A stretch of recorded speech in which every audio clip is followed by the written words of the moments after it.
Welcome to New Business in Later Life with me, Ildikó Sealey. I'm an entrepreneur, the routine queen, and the champion of thriving over 50. I'm obsessed with morning routines, energized living, and building businesses that work with your life, not against it. Let's dive in. You experienced some substantial trauma in your childhood. What was your authentic journey that led you to set up to this current business called Inspired Healing? Yeah, so I've never made a secret of it, or not for the last 20 or so years. I suffered sexual abuse at the hands of my father, and I found out later when I finally had the courage to talk to my mum about it that actually she suspected all along and hadn't really done anything about it. um, and it was very strange because I'd got to a point where I'd sort of forgiven my father. I'd done a lot of work on forgiveness. It's one of the big themes in my life, and I felt like it was part of my purpose was to come down and learn forgiveness for myself and then share that wisdom with others. But then I had to start all over again with my mother. And actually, weirdly, that was in some ways the hardest part because I think you expect your parents to kind of, or your mother at least, to be kind of there to protect you. And so that was kind of challenging, but it did lead me onto into a spiritual journey or certainly early on self-development more than spiritual, I would say. And at a young age, I was in the army, I was in the military, I was a nurse, and one of my tutors suggested a book, Women Who Love Too Much by Robin Norwood. And that started me on a path to realizing that my trauma had really affected how I behaved, those people-pleasing tendencies, and a whole load of other things. How much time went between you kind of trying to deal with the forgiveness towards your father and finding out that your mom knew about it? Was it like an entirely new journey or? My father died when I was sort of 28, and it was just a little time after that that I talked to my mother about it. I had done the healing with my father. Right. You kind of made peace with him in some way. Well, yeah, my father would never admit it, so I couldn't really. He never apologized. He let slip that it had happened, not in the way he meant to. Like he accidentally at one point sort of said something that indicated that he knew exactly what had happened, but was denying it. So I needed to make peace with myself about it, and I Yes. needed to forgive him without him really knowing. But he did know. There was a moment when he said to me after I'd done a forgiveness journey, "I can see a different light in your eyes," and that was the day that after that I'd done this big forgiveness ceremony with my girlfriends and had been able to put sort of release it. And I'd had to look after him actually after he had a stroke, and I was really struggling with that, and I knew I had to do something to preserve myself. And in those days I didn't know that saying no was an option. I thought that I just had to do it because he had no real friends and family, and my mother wasn't going to get involved because they were divorced by this point. And so I felt like I had to. I felt like obliged. I mean, I know now that I could have said no, but at the time it felt like I was being pushed into this job that I didn't really want. Were you actually aware of how much inner strength it took for you to do that?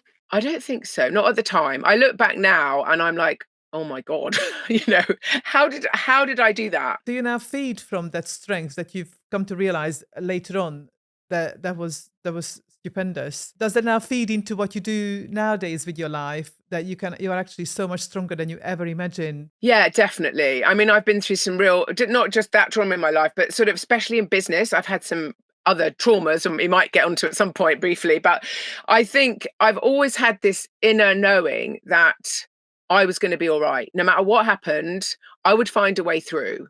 Is it Um, because you lived through that trauma and that knowledge was in you that if I live through that, then I can live through anything? I think so. I think, I know trauma can be a real challenge, but there's also like I have a friend that says she turned her trauma into treasure. Okay, And good. I do think that we do. There's a lovely quote. I don't know if you know Maya Angelou, but Yes. she has this lovely. I mean, she's got so many beautiful quotes, so Yeah. probably most people have heard quite a lot of them. But she sort of says we may encounter many defeats, but we must never be defeated. And I think that's beautiful because it's like, we get knocked down, but we always get up. It's like sometimes it's one step forward and two steps back, but mostly it's two steps forward and one step back. Yeah. And as long as we keep going, I mean, when my alcoholism struck, I sort of really just wanted to die, but there was a piece of me that was just like, I can't, even though I want to, I can't. The need for survival in the human and I suppose in the entire, not just animal, but any like living creatures on this earth, the need for survival is so incredibly strong. And I always find it astonishing And then, of course, on the other hand, when people take their own lives, it's like, what on earth would have taken them to that point where they couldn't Yeah, just it's carry got to on be anymore? bad. But then sometimes you look at people like elderly people when they barely manage and they still keep getting up every single morning and carry on. So yes, when you hit some lows in your life, the need for survival is huge, isn't it? And I think for me, knowing that even though at some point on some level, I'm just surviving, I know that there are better things to come. I know if I can get through the dark times, there's light at the end of the tunnel. The same with my abuse. When I managed to kind of get through that and forgive, the benefits were huge. So I've got this imprint, this built-in memory that if you can hang on in there and just keep doing the next right thing and just trusting that it might not be tomorrow, it might not be the next day, but it might be 2 weeks, 6 weeks, a month, a year, but it will get better if like you say, if you keep trusting yourself that you have got the strength and the skills. Sometimes we forget that we actually have the skills to get through these Yes. things. And sometimes we don't let ourselves be in them. Sometimes we're so busy trying to get out of them that we forget to go through the grief process, or we forget to Mm. just not Okay. do anything one day. So yeah, I think So that I've learned a lot of skills. I'm 56, so I've learned a lot. are you exhausted and running your business on empty? Discover health routines that give you more focus and energy. Sign up today by getting your free guide. The link is in the show notes. How do you bring all of these life experiences into your own teachings and into your own healing to help other people? That's why I set up Inspired Healing, because not just have I managed to get through stuff, but I have been blessed with so many teachers along the way. Sometimes they're in a book or they come in book form. Sometimes they come in person. Sometimes it might be an online course or a course but so much wisdom I've got from others. And for me, the whole point of that is we pass it on. In the indigenous tribes, they tell stories. They're all sitting around the fire. They're all sharing their wisdom. We've lost that sense of community, but I don't want that to be wasted. I feel so blessed to have had that in my life, and I want to make sure I pass that on to others. A friend's friend's daughter was being sexually abused. They called on me not to do the psychological stuff that they need to see a proper psychologist, but to do the spiritual stuff, because we're spiritual beings, and we need psychology. We need that kind of rigors of the healthcare system, but also we need to heal our souls, our spirit. And so I work with her with the angels and a lot of other things, and she's still in my life today. And I went to court with her, and the man was prosecuted. He went down for 7 years, and I felt blessed to be invited to. She wanted me at court with her. So my own trauma meant that I could then be there for someone else authentically, because Yes. I had genuinely forgiven my father and my mother. And forgiveness, as I said, plays a massive role. I run forgiveness retreats, I do online forgiveness courses, because people don't realize that by holding on to resentment and anger and bitterness for others, they're actually damaging themselves. And, they say forgiveness is a selfish act, but people get confused. People think if you forgive someone, you've condoned the act. You've said to them, oh, it's all right. But that's not what Not forgiveness is about at necessarily. all. No, not at all. I mean, you never need to forgive the act, but you can forgive the person for being human and being, for making a mistake, and even a huge mistake. But the point is, when we hold on to that, quite often the person is out there walking around not even thinking about what they've done to us, because they didn't realize the impact it had, or they don't care. Part of the forgiveness, is it more like for us to just accept that we've survived it and we've got the strength to carry on and just sort of put the whole thing to rest in our own mind and soul? Yes, part of it, but I think it's got to be really authentic. So, when we hold on to anger and resentment, every time we think about that person, if something's happened and you're angry with someone, when you rethink it, you set off the stress response. So you're Right. flooding your body with all the fight or flight, cortisone. And every time we do that, we're living in perpetual stress. And we know that that's really damaging for every system in the body. Every single system in the body is affected. So if we hold on to that resentment and we keep thinking about it, and every time we think about it, even if it's not daily, even if it's weekly or monthly, and if we've got a whole pile of them, backing up, we're probably doing it every day. How could they do that to me? Why? And it plays around in your head, and then it sets off the stress response. Coming to terms with the fact that that person was doing the best they could with what they had. It was not okay, and it wasn't good enough for you. But we have a wonderful saying in AA: hurt people hurt people. No one gets up in the morning and goes, oh, I think I'll go out and hurt someone today. They get triggered because of their own personal trauma, which then leads them to behave in a way that's not acceptable and is hurtful to us. And when we can work it back that way and see that actually it wasn't personal, and actually by us holding on to it, we're damaging ourselves and nobody else, we can let go of it. I think Mark Twain said, forgiveness is the fragrance that the violet leaves on the heel that just crushed it, which I think is lovely. Oh my word. Yeah, that's Yeah, hang on, I just had to sort of deep. re-say the Think about. phrase what you just said to be able to interpret it. But I've got a question for you. What do you do when you struggle to forgive yourself for things you've done to other people or even to yourself over Okay. the years? Self-forgiveness is as important, if not more important than anything. So there are lots of tools and techniques that you can use to self-forgive. Um, I think as well, it kind of the same rules apply. We are just doing the best we can with what we've got. You know, and our past trauma will mean we get triggered, you know, that we end up behaving like someone might have hurt Mm, us, but we've probably hurt quite a lot of people along the way. So part of the forgiveness journey I take people on is to forgive themselves for hurting others, to forgive others for hurting them, and to forgive themselves, because it's kind of a three-pronged attack.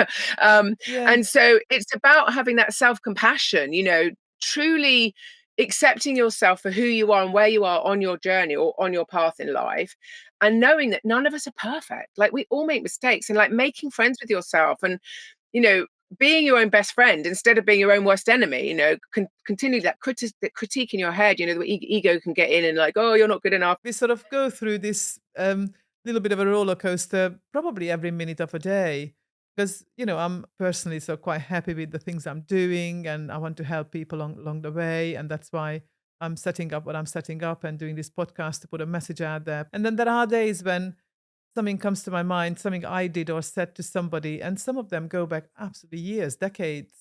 And for a little period of time in that day, it could just be a minute or two or 10, I feel really bad still, so many years down the line, that I said that or did that. And I don't find it a little, I don't know, but these sort of things recur. Are you ever able to deal with them to the point where these don't recur? Yeah, I've got a perfect example of that. When you know you've absolutely forgiven and it's authentic and the work is done, those won't pop into your head anymore. So I'll give you a very quick example if we have time. But Yeah, please do. Yes, when absolutely. in my last corporate job, I had a 50%, I'd worked up to a 50% share in a business that I was setting up for someone else who was a silent partner. I'm not going into it. It's, not non-disclosure agreements and stuff, but basically he took 50% of the company away from me, and I had to go to court and have an out-of-court settlement. And I had thought, because of all the work I've done, I was okay with it. I knew I'd done some work on it. I'd figured out why they did it. It was, kind of greed and whatever. But I said to my bestie at one of our forgiveness retreats, I said,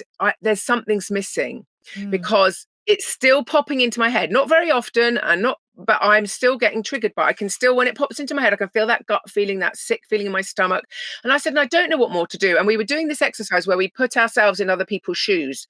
So she was me and I was my unscrupulous old business partner. And what I realized is the reason I was struggling to forgive was because I couldn't understand why they'd done it. It felt like me. Why have they done this to me? And what came out of that was it wasn't personal and it was greed. And Right. once I'd resolved that and understood that it wasn't personal, I don't think about it anymore. It might come up in a conversation, but I don't have any visceral reaction. And you were saying, when you think about it, you feel bad for a moment, you get that horrible feeling of guilt or shame or whatever. When you've done the forgiveness work, and to forgive yourself, it's a matter of just trusting yourself that you did the best you can, asking for forgiveness. It might or not, it might not be forthcoming, saying that you're sorry. There's techniques like the Ho'oponopono, which is a beautiful Hawaiian practice where you sing some words. I'm sorry, please forgive me, I'm sorry, I love you, thank you. So there's lots of different practices. There's also an atonement practice, which comes from A Course in Miracles, which is really beautiful, where you kind of make an atonement for what you've done. There's just specific wording that we do in the training, but that you've accomplished forgiveness for yourself or someone else when it doesn't have any physical reaction in you. It might come up in conversation, or you might, but it doesn't keep popping into your head like all the time. Like Or even if your it's only stomach once every doesn't six cramp up months. when you think about it that, oh, I Right. did that Yeah, thing or and I get that think it's horrible, bad. oh my God. Yeah, Mm, that stops. Once you've interesting. done the Okay. forgiveness, that stops. Yeah. Thank you for explaining that. I really appreciate it. So, what sort of practices do you teach? The forgiveness is one whole package. It's a sort of a separate thing on its own. I do shamanic healing. So I started my spiritual complementary therapy healing journey doing a diploma in complementary therapy, so aromatherapy, massage, reflexology. I loved it, but it wasn't something I could do full time. I still was in the corporate world, building businesses in healthcare, rehabilitation. And I did lots of weekday courses, crystal healing, Reiki. I loved it all. But I just didn't find my niche. And I was still looking when I went to a Psy Trance festival in Portugal. Long story, I won't go into it. But I ended up there, and I just stopped drinking. I was sober, I don't know, quite a few months, but not that long. And so I didn't really want to go out partying, but it was quite a spiritual festival, although it was Psy Trance. And the theme was shamanism. And I'd heard the word once, but I just thought it referred to people in the Amazon who were indigenous healers. Okay. It turns out that they've now used it as a collective word for all indigenous healers everywhere who work with medicines. And there's a number of techniques or practices that are common pretty much to all the shamans around the world, even though most of them have never met each other. And the whole talk of this, it was a liminal village, they called it, and there were talks every day from all different shamans around the world, and I was just glued to my seat. Well, I had to keep coming going, but and so and I was just like, oh my god, this is my tool belt. I found my tool belt. And we do things like soul retrieval, because when we have trauma, physical or emotional or both, in our philosophy, this is just our belief in shamanism, a piece of your soul will split off temporarily to prevent hurt and pain, a bit like when you go into shock and all the body pumps out chemicals. That's the physical response to it, but the spiritual response is a piece of your soul will split off. And I just imagine it as it's got like a golden thread or an elastic sort of cord that keeps it there, but not with you, so that it protects you from the hurt. Yeah. And then when the incident is over, that piece of soul comes back. So it's a protection mechanism.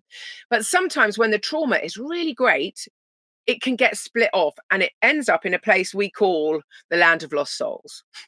And so part of my job as a shamanic practitioner is to take a journey into the upper world we just call it the upper world. There's upper, middle, and lower. Middle is our world that we live on, this earthly plane, and then the lower world is down and the upper world is up. And I will go on a journey with my allies. I have spirit guides that support me, and I will go and see if there's any pieces of your soul out there willing and ready to come back to you, to make you back more whole. You can live without lots of soul pieces, but obviously when they return, they bring a gift, and you're rebuilding yourself in terms of spiritual, essences. So you basically take people on this quite substantial spiritual journey to rediscover themselves. Yeah, in lots of different ways. And, there's lots of healing techniques, and I'm guided by spirit, so I don't always know what I'm going to be guided to do. So they may come to me for shamanic healing, and then I ask spirit or my spirit guides, what does this person need today? And I will be guided as to what they need. And I've learned lots and lots of different techniques to help with that. And then I also work with rage and anger, helping people. Sounds fascinating to me. As I'm just literally sitting here glued to the screen. I do, to me, none of it is woo-woo. I do believe in spiritual practices. So carry on. It's quite far out. So you don't really need to know what I'm doing either. Like most clients, I only give them the information that spirit tells me to share.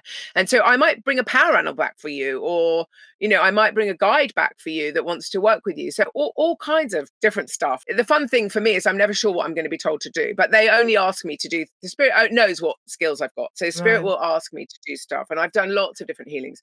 So that's the very woo-woo on that side of things. The forgiveness that's really quite funny that woo-woo. Even you describe it as woo-woo. Is it just for? Well, I think everyone understands it, as, when I started learning complementary therapies, they weren't called complementary. They were called alternative, and they were not in any health practice except for the one that I was working with. It was alternative, and it was kind of considered not okay. Now, if you think roll on 30 years, aromatherapy, Reiki, crystal healing, a massage, all of those things are just like mainstream now. I was going to say, if you think about it, all of this was mainstream for millennia. Modern medicine came along, and then suddenly the medicine became mainstream, and then everything else became woo-woo. It's crazy, isn't it? All these tribes where we've learned all these practices, because we lost a lot of our own. The Druids that were our indigenous healers, and they would have used similar practices, but they kind of got wiped out by the religions. So religion and medicine between them have kind of, especially in the Western world, whereas they haven't lost it in the other parts of the world. They've carried on doing their indigenous medicines. And when the anthropologists went out, they were surprised that something like 60% of tribes had the same kind of practices, even though they're in completely different parts of the world. Like, it was fascinating. And on the more mainstream end, I guess, the forgiveness, that working with anger and rage, I combine it. So I combine my bestie is a psychotherapeutic counselor. She's incredible. She's doing a master's at the moment, and we team up for some things. Like, I work on the forgiveness on my own a bit, but we also run the retreats together, so that I bring the real spiritual, although she's also very spiritual, and she brings the more mainstream psychology. And so we work with anger and rage. We do anger and rage retreats. We're thinking of doing that online as well. We haven't done it yet, but we keep talking about it. And then I work with plant medicines. So I work with cacao, which is the most incredible plant medicine. And I heard the other day someone saying, "Oh no, I don't want to do cacao," and I was like, "It's chocolate." I mean, I understand people thinking ayahuasca, which is it's a bark and a root that they mix together, but it's hallucinogenic. And mushrooms, magic mushrooms, they're also like quite out there because they are hallucinogenic, and you need to be really careful. But I've heard people say, "Oh no, not cacao," but then I've heard other people taking it. But nature has given us all of these things, hasn't it? All of this, I know, it's magical. They are magical. I mean, I only work with mushrooms and cacao. Those are the only two plant medicines I work with. But the cacao is so gentle, so beautiful. It's not hallucinogenic, but it's so powerful. I mean, I ran a cacao ceremony this morning online. I do online and in person in my woods, but it's got loads of health benefits. But I'm going to leave those aside because that you can look at that. But it's what we call a heart opener. And it's not just a heart opener on a physical level, but it is. So it's a vasodilator. So those medical people out there, vasodilator means it dilates the blood vessels. So it's really good for people with high blood pressure, but you need to take it mindfully. I heard someone recently, a friend of mine said, this woman was taking 50 grams of cacao every day because someone told her it was good for her heart, and she's got a heart problem. That's a way too high a dose. You would only use a maximum of 50 grams in ceremony once in a while. A daily dose is anything from 5 to 25 grams. So you can use it as a supplement, kind of as a food as a supplement, because it's got magnesium. It's got so many kind of caffeine. So it does have a type of caffeine. It's got a thing called theobromine, and that is it's a stimulant similar to caffeine, but it's not as strong and it's not as bad for you. That's the right word for it, but I'm menopausal, so my words don't always come out as they're meant to. A lot of people I know, they've come off coffee using cacao. In fact, my teacher does a 21-day cacao coffee challenge because the stimulant is there, so you can reduce your coffee and add a little bit of cacao in until you're just having cacao in the morning. And cacao's got so many benefits. It's got the good fats, but not loads of it. It's got the cocoa butter, which is a good fat, but it's got high magnesium, iron, calcium. It's got all the minerals that we struggle to get, in this Western world. But also it's really good for the heart because it's a vasodilator, so it reduces high blood pressure. It can help with all kinds of things. So that's on just a general health kind of thing. But then in terms of a plant medicine, basically, as I said, it opens our hearts both spiritually and emotionally, as well as physically. So it is a spiritual heart opener. She's all about love. People that have worked with plant medicines, most of them have a purge. So ayahuasca, for things like the ayahuasca or peyote, San Pedro, people work with these other cactuses and stuff, all different. There's all different plant medicines.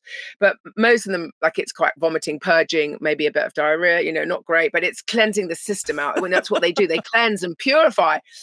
Cacao is really gentle. Her purge is tears. And people don't realize, but tears, we have 3 types of tears. We have tears that just lubricate our eye every day so our eyes don't stick together. Then if we get something in our eye, we have like tears that come out that have got antibacterial properties and stuff to wash and cleanse the eye. And then tears have endorphins in them and other chemicals that help us release and heal our emotions. So, I mean, this body of ours is just incredible. So tears are really cathartic, and people that it's not a rule of thumb, but quite often people, when I tell people the purge is tears, they're like, "Oh my God, I'll be in floods of tears. I cry all the time." And then other people say, "Oh, well, I never cry." And of course, the ones that never cry are the ones that need to cry the most. So Mother Cacao tends to.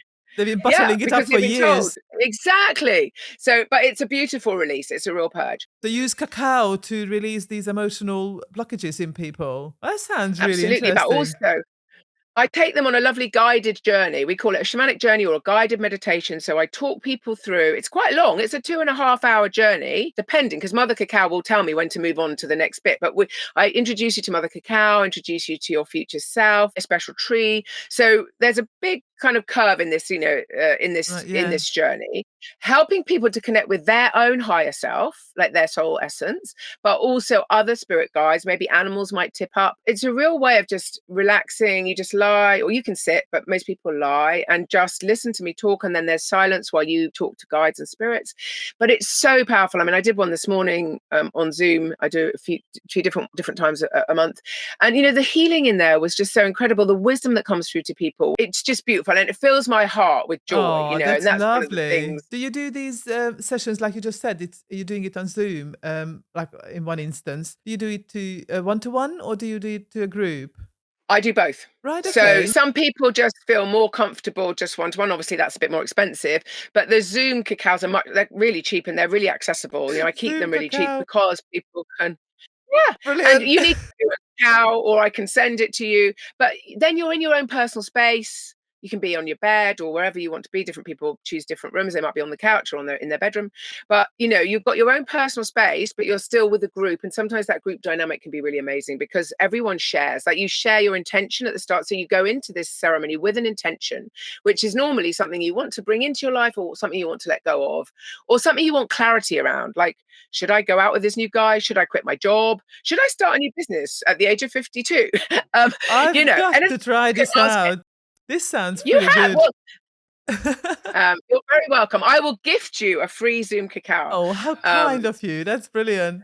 Yeah, I love to share the medicine. I mean, I just love it. It brings, so much joy to my heart. Were you inspired by this conversation? Well, imagine applying these ideas directly in your own life. That's what we do in the 6-week program. There are practical routines that power results. Please find out more in the show notes. Can we just go back to your retreats? What we haven't revealed yet is that you actually live in the woods. You live off-grid in the woods. No, I was just going to say, I'd love to tell you I was a female Bear Grylls, but I don't take it to that extreme. Even though you both... I mean, I do... We were both in the army as well. Yeah. I don't know if he was in the army. He was definitely in the military, wasn't he? Well, I was trained in the army as a nurse. So yeah, I don't watch television anymore because obviously I live off grid in a wood. I do have a generator, so I do have power, but I have to put my generator on to generate power. But I have solar. It's just not strong enough for podcasting. So when I have to do a Zoom or something that requires a bit more, you need to put your generator on. I need to get my generator on. And this solar's great, and especially in the summer. I can do a lot of work on a computer without the generator. It's only if I need to do like that extra bit of a Zoom, like when there's more bandwidth required. You live off grid in the woods and you run your retreats there. So would you like to talk me through what it's like in your woodland? It's beautiful. I've owned the wood for 12 years, right? But I've only started living here 12 months ago. So this will be my second winter. Everyone's like, I kind of moved here more by necessity than design. Like, I used to spend quite a bit of time down here, and obviously I run retreats down here, but I didn't live here. I had a cozy little flat in Surrey. But life decided that life throws us curveballs, yes. Right. Just as I was deciding to step into my new business, having spent most of my savings going around South Central and North America for 4 months as a precursor to kind of setting up this business. It'd been a pipe dream, bucket list job. So I spent 4 months traveling, and then my relationship ended. And of course I didn't have a steady income, and I had a choice. Do I try and go back and get a mainstream job and do this? But I had my heart set on doing the healing. Like, I knew that when that business was taken away from me, that 50% share, not just me, but every one of my friends who knows me for my spiritual work said, Helen, you do know this is just the universe telling you you've got to do this full time, not just do it as a hobby. Because that's what it had been. It had been a hobby, a beautiful hobby until then. I was setting up businesses, doing my entrepreneurial stuff on a very good salary. So I didn't, there wasn't really too much worries. And if people couldn't afford it, I could go, I don't worry about it. Don't want to do a payment plan, or just give me what you can afford. Suddenly, this was my income. So things changed slightly. I still let people do payment plans. But so, yeah. And I had to find somewhere to live, and I didn't have enough income to support renting anywhere. And I thought, I've got a wood. Let me just go and live there in nature, because nature is one of the best healers. And that's why I love running my retreats from here, because we're in this beautiful woodland. It's 5 acres of woodland. It's got a pine plantation, which I did think about turning back into native wood, but these trees have spent years growing, and I just can't chop them down. It I'll be honest.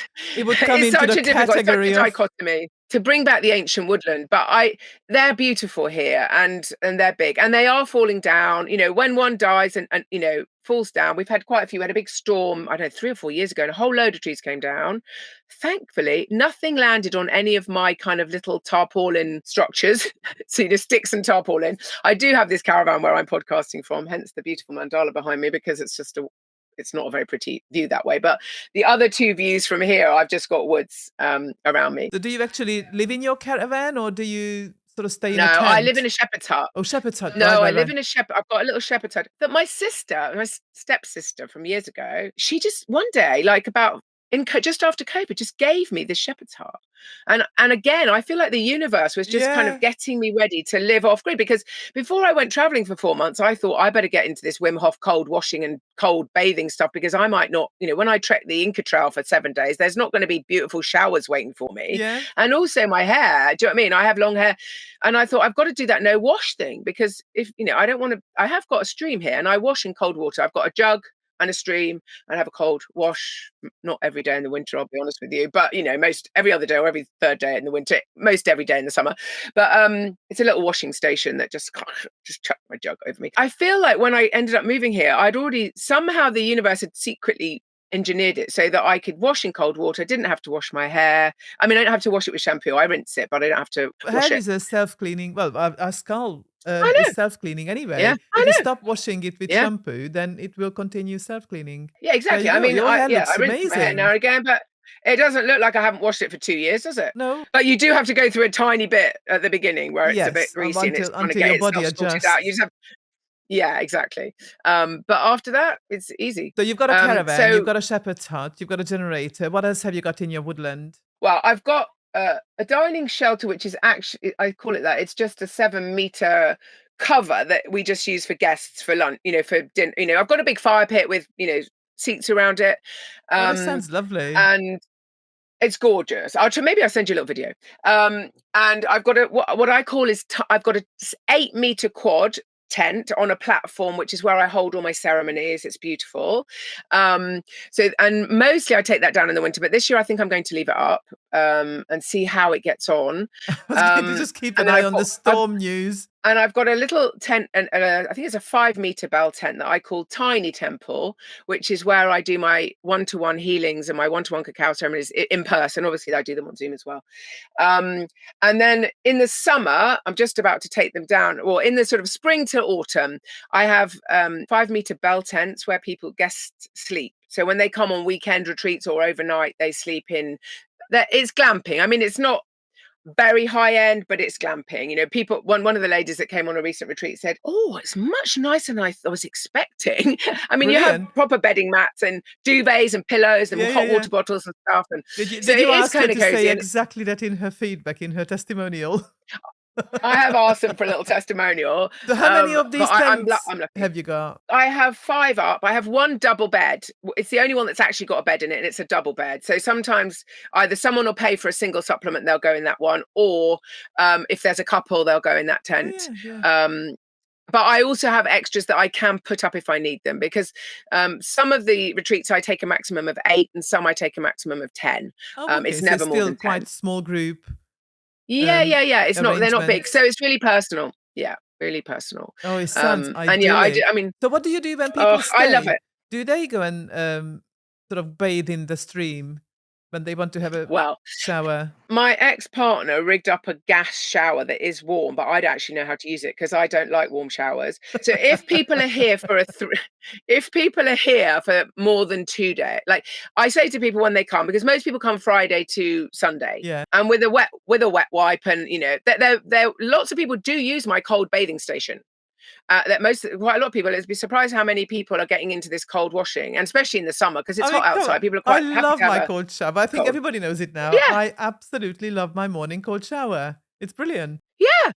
And the thing is, when you have a cold wash, it heats up your body. So when I had 1 shower in this shower he rigged up, which is a proper kind of gas powered shower, and I'd gone into the stream to try and clear it out because there was a lot of debris after a storm, but I've got silt, so I can't stand in my stream. I have to scoop the water with a jug, and I'd had to stand in it to try and get it all cleared, and I hadn't thought about it, really thought it through. I mean, if I hadn't had the shower, I'd have just heated up a tub of water because I needed warm water and kind of soap, and I never use soap down at my washing station because it goes straight back into the stream. So it's Yes, of just course. water. So I said to him, I'm gonna cave in and have one of your showers if you could put it on for me. And I came out of there and I was freezing. It was summer. I mean, it wasn't, I'd been Mm. in the thing, starkers to just get all this crap out of the stream. And I was really cold. Whereas where I have even in the winter when it gets really cold, I have to make a lot of noise in the winter. I sound like a monkey, because it is cold, but making a noise makes it No, feel better you see, somehow. I've I don't know why. completely mastered the deep breathing. You take a Yeah, really deep breath before you go into the cold shower, and then you blow it out as long as you yeah. possibly can, and it stops that I'm going to try that. kind of nervy Yeah, I'm thing. going to try that. But It's so much easier. it's not so much nervous. I just go, oh, it's really cold. But anyway, it's fine. So I had to have a hot shower. And I came out and I was cold. And I was like, I'm not going in there again. But it's just what you get used to, isn't it? And I Absolutely. love cold swimming as well. I can't swim in my little stream here, but there is a swimming place. Not there's Bodiam Castle actually that you can, but it's not crystal clear. I prefer the locks, I'll be honest with you, and a bit of crystal clear water. And my Mm. stream is beautiful. Clear, crystal clear. Yeah, so people they're happy to either have a cold wash or use a few wet wipes. And if they stay more than a day, we do offer them if they're 3 days, because one of my ceremonies is it's a three plant medicine weekend. People Like become it's a little Thursday. bit too smelly after 3 days. Well, some people want a warm shower, some people still go and have the cold. But we do a sweat lodge on the Friday, so everyone gets to just throw cold water over themselves after the sweat lodge. And then we do sort of the plant medicine ceremonies, and then we do integration afterwards. So so they can have a warm shower if they're coming for 3 days. But obviously we have to bring the water in. There's no running water here, and the stream's not high enough, especially at the moment. So we have to go and on a trailer bring in a whole thing of water Oh, for the wow. shower. So Okay. So I I was have to be really mindful. fascinating, but I was going to ask you about business related questions like what are the difficulties of running this business, especially off grid? But I suppose this could be certainly one of them. Yeah, I think for me there isn't really difficulties. I just need to remember because I'm super ADHD. Like I'm combined. I think they call it Like we can't combined severe guess. ADHD. But All in and good faith. I'm not great at time, so I have to remember to leave myself plenty of time before to get ready and plenty of time after, Right. because sometimes I do think I can do more than there are hours in the day. Do you have any But other than systems that, to deal with that? I only got diagnosed 3 years ago, and that was because of this issue at work where this guy was trying to use that to get rid of me. And so I had to get a formal diagnosis to prove that, I wasn't whatever. And so but that was an eye opener, and I'd only found out maybe it was 2.5 years ago. I was actually diagnosed 3 and a bit years ago. Maybe my best friend read Gabor Mate's. Well, someone told her to read Gabor Mate's Scattered Minds, and if you're even ever in doubt about being ADHD, read that book. And you will self-diagnose. Well, she said to me, Helen, this is 70% me, but it's 100% you. And I was like, oh, I better get that on the Audible then. And I was reading it, and I was like, oh my God, that's a thing. It's not just me. Other people are like do that and are like that. That they think, it was an absolute revelation. And I wouldn't have probably got diagnosed if it wasn't that I needed that Wow. diagnosis for this, this court kind of not case, but we had to settle out of court. But so but it was a revelation actually. And I was really grateful that it wasn't so much that I'd been formally diagnosed, but that I knew that some of the things that I've been, my childhood, my dad used to shout at me so often, why don't you just engage your brain before you open your mouth? And I had no idea what he was talking about until I read Gabor Mate's Scattered Minds. And I was like, oh, because my That's brain doesn't why. engage before my mouth opens. Yeah. My mouth open because my brain hasn't had a chance to catch up with me. And there was so many other things that I was like, oh, wow, And suddenly that's a life just thing. makes sense, doesn't it? Yeah, and I make sense to myself, and I'd done so much work on just accepting myself as I was, but knowing that I could have accepted myself probably a whole lot sooner if I'd known that actually I wasn't bad or wrong, because obviously through school and everything, I'd been tarred with so many brushes. That's quite interesting because occasionally I speak to people and they are dreading their child being diagnosed. But kind of in hindsight, I kind of self-diagnosed autistic tendencies when I was doing my PGC course, just simply researching, just like you read that book. I was researching autism because we had to do something about disabilities. And I was like, just like you, it's sort of like, I do that. I do that. I do that. I do that. I do that. It's like, okay, so these are my autistic tendencies as I keep referring to them. But Yeah, people tend to have the tendency to be afraid of having their child diagnosed. But then I think just the acceptance that it'll be, well, I think it'll be easier for the child as well, that they are not weirdos. They just have these Yeah. tendencies and they're just different. That's all. Every single one of us are different. And then you're able to accept Right. yourself from the beginning. Yeah. And I love the fact that they always say, like, any of these neurodiverse conditions come with superpowers. And whether Mm. it's true or not, I believe it. So I do think I've got I was superpowers. going to say, go on then. What are your And superpowers? well, it's just like that. Maybe part of it is this, because you've had to overcome so much, you just don't let things we talked about my trauma and getting over that, but actually having to live with ADHD, which is undiagnosed, and people thinking you're bad, wrong, and everything else, you learn to have a really thick skin and you learn to just think, I can do this, I can do this. But also, I know ridiculously, I have a high IQ, and I didn't mean to find that out, but in the end I did. And I can solve problems, and I'm very intuitive as well. I can tell what people are feeling a lot of the time if they're talking to me, and I can quite often intuit what they're not saying they want to say.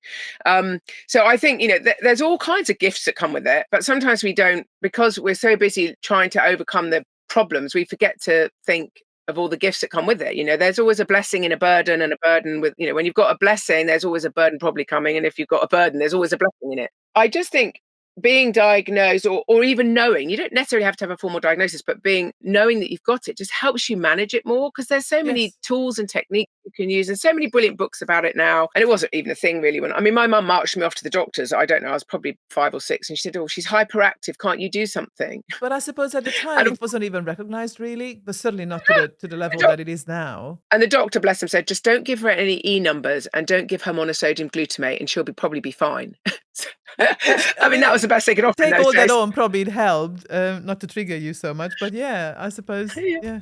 When I started over at 50, I learned the hard way. Now I know that health routines are the backbone of business success. So now I help other entrepreneurs do the same. Explore the Routine Club via the link in the show notes, because a healthier you makes a wealthier you. One of the hardest things you said you have to deal with personally is managing your ADHD brain. What about running the business itself? I think the business, because I forget a lot of things, I do forget things. They go out of my head really quickly. And I know that's a bit of an ADHD thing, and also not helped by menopause. No. And I'm a bit lastminute.com, and I don't have, I'm trying to put systems together, but then I put a lovely spreadsheet together, and then I forget that I've done it, and I forget to use it. So I am very blessed because of the severity of my ADHD, and someone saying to me that I could get some support from the DWP to help me fill some of the gaps. So I get some PA support. I'm just interviewing actually at the moment. I had two amazing PAs, but they were both virtual. And I've realized that with my ADHD, I don't do well with virtual. So I'm keeping one, and she's doing some stuff that's easy to do virtually, but I actually need to be with a person. I That's really struggle if interesting. it's I've on never I ever can struggle heard with the Zoom. of that kind of support. That's Well, because fabulous. it's a disability. I mean, it's Yeah. classed, autism, ADHD, if you're severe enough, they're classed as disabilities, and they're just hidden disabilities. Mm. It's this thing about not all disabilities are visible. Absolutely. And And it is quite it can be quite a handicap. I mean, I've learned to, but that was a real gift to me, because for me, running my own business, when I'm with clients running ceremonies, I'm in my absolute element. Like, spirit leads me. I feel like everything's in the flow. I don't really have to think about, I don't even have to try, because everything just happens. It just yes. unfolds, and it's just so natural. I mean, obviously I've had to learn things, but now I've been doing it for quite a while, and I'm just, it's all so intuitive. But the paperwork that goes with it, not so much. And social media is a big challenge for me, a really big challenge, because I'm not really I didn't grow up with social media Mm. really. I kind of couldn't really understand Facebook when it came out. I kind of killed myself, or whatever. I thought I'd kill myself. Apparently, you never can. And when I had to go back on it for business, when I started doing my cacao ceremonies many years ago, 8 years ago, turns out I hadn't killed myself, because they said, you can't have an account. You've already got one. I was like, oh gosh, that's scary. It was just dormant, I suppose. And but do you know what? I never remembered to post. It's just not really But my this is thing. I'm keep exactly where you trying. need that That's VA help, isn't it? For them to manage your absolutely. disability. To remind me, when I remember, I get really excited about it. I think, oh, I could tell someone this, but by the time I've had the thought, and then it's time to go back and record it or do something, I've forgotten to do it, because it was there and I thought about it, and now it's gone, and then another moment's come along and I've completely forgotten. So when Instagram first came out, I had all these things I wanted to share with people, and then once I'd kind of shared that, I kind of then I just kept forgetting. So I try really hard to remember, but I do need some support with that. Social media is probably my biggest challenge. And also because I don't really get it. I don't watch social media. Well, I don't really watch anything. I don't watch the news. I don't watch television. I don't really do social media. Luckily, people tell me if something really bad's happening. But other than that. That is so interesting because a number of my guests have expressed that social media and technology in general tends to be the hardest bit of their business in later life for such a different reason. It could be like age related, and for you, it's ADHD related.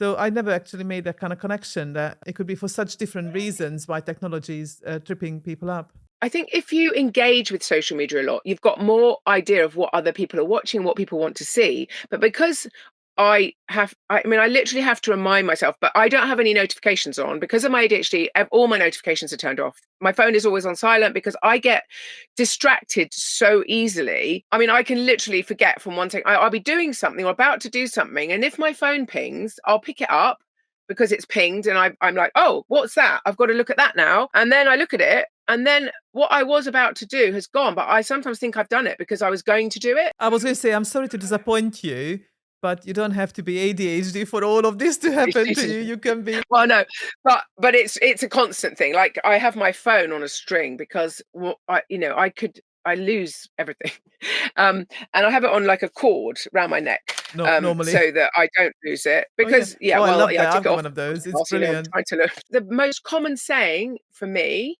was, has anyone seen my phone? And of course it was on silent, so there's no point in ringing it because you can't hear it unless it vibrates. But yeah. So, and now I live on my own. I can't ask anyone if they've seen it or could you go into that room and, listen for my phone buzzing. So yeah, I have to have it on a string. But these are all things that I find workarounds for. Do you know what I mean? And I don't let them stop me. So building up probably social media and actually not just social media, but how you get to your audiences because it's so different these days. And when I was in big business, like in corporate, I was direct selling. Like I'd go and talk to the solicitors or talk to the insurers and say, hey, we can look after your clients. We can get them into rehab. We can help them. And I'm really good one-to-one. I love being with people. I really need my solitude. I discovered that in the woods, how much I relish my own company. As long as I have a good balance, as long as I'm like a minimum of 50% on my own, but preferably about 70% on my own and then 30% with other people, then when I'm with other people, I have so much to give. Totally focused on them and not focused on, myself. But when I have quiet time, that's my introspection time. And so that's really important for me because I was always with people and I found myself getting really overwhelmed without realizing it. Because again, probably possibly because of my ADHD. But yeah, I do get overwhelmed quite quickly. So I have to manage that. Yeah. So you've gone from being an army nurse to living off-grid in the woods. What's the one belief about life that you've completely flipped on its head? Kind of that it's out to get you. I think that the universe is conspiring to help us be our best selves. But sometimes we think life's against us. And I know that's not true. Wonderful. Helen, thank you so much for this whirlwind of a conversation. I'm looking forward to trying out the cacao ceremony. Yes, just get in touch. I've got one on the 6th of October. You're very welcome to come. Brilliant. Thank you very much. Thank you for listening to New Business in Later Life with me, Ildikó Sealey, where we say no to slowing down and yes to starting up. Loved what you've heard? Please share it, screenshot it, and tag me on socials. Let's show the world what thriving in later life really looks like and share with a friend who is ready for their next chapter. Please subscribe so you are always in the loop. And if you were ready to stop running on empty and start running on purpose, well, come join us. All the links are waiting in the show notes, including my guests' contacts, the Entrepreneurs Club, and the few tools and services I personally use in my business to help you thrive in yours. Until next time, refuel, refocus, and reinvent.